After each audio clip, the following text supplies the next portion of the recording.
Magandang araw mga kapatid, ako po si Sister Alex at ngayon po ay makakasama po natin si Pastor Jairi Veloso para po sagutin ang kadalawang katanungan po patungkol sa kanyang ibinahaging salita ng Diyos kaninang umaga.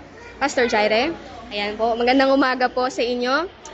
Salamat po sa ibinahagi niyo po ang salita ng Diyos kaninang umaga. At para po sa aming unang tanong po, ano po ang ibig sabihin ng living hope po?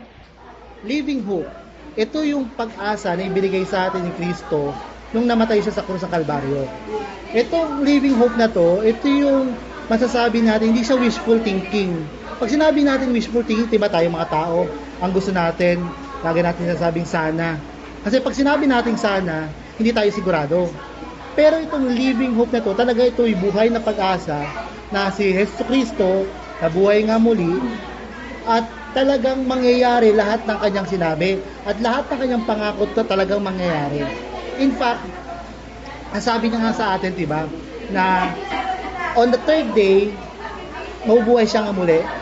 Since siya yung katotohanan, talagang mangyayari yon. So, anong significance sa atin lahat nun? Na, kung si Jesus ay nabuhay nga muli, ibig sabihin, tayo rin sa mga huling araw tayo mabubuhay nga muli at ito'y kasiguraduhan na ang pangako niya talagang mangyayari. Yun yung living hope na ibinibigay sa atin ng Diyos. Thank you po. Pangalawang tanong naman po is, paano po natin makakamtan itong living hope po na sinasabi natin? Sabi nga kanina doon sa unang Pedro, una, kailangan mong maniwala. Mahirap kasing maniwala at magtiwala. Okay. Hindi lang sapat na maniwala ka, kailangan mo rin magtiwala. Diba? Kasi, hindi ka pwedeng magtiwala nang hindi ka naniniwala. Diba? So, ibig sabihin sa atin na pagtiwalaan natin. Kaya nga siya tinawag ng living hope. Kailangan natin siyang pagtiwalaan. Paano paraan? Sabi doon sa unang Pedro, may pananampalataya. Kasi sa pananampalataya to, sabi doon sa mga maikling panahon, daranas tayo ng mga pagsubok. At itong mga pagsubok na ito, magpapatibay sa atin na talaga yung pananampalataya natin talagang buhay.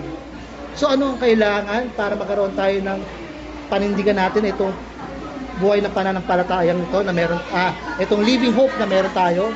Kailangan natin maniwala at kailangan natin panampalatayaan. Thank you po, Pastor Jaire. I invite everyone po to attend our Sunday worship service at 10 o'clock a.m. to 12 noon, located at number 1 Mabolo Street, San Jose Rodriguez, Rizal. And please follow us to our social media platforms. God bless everyone.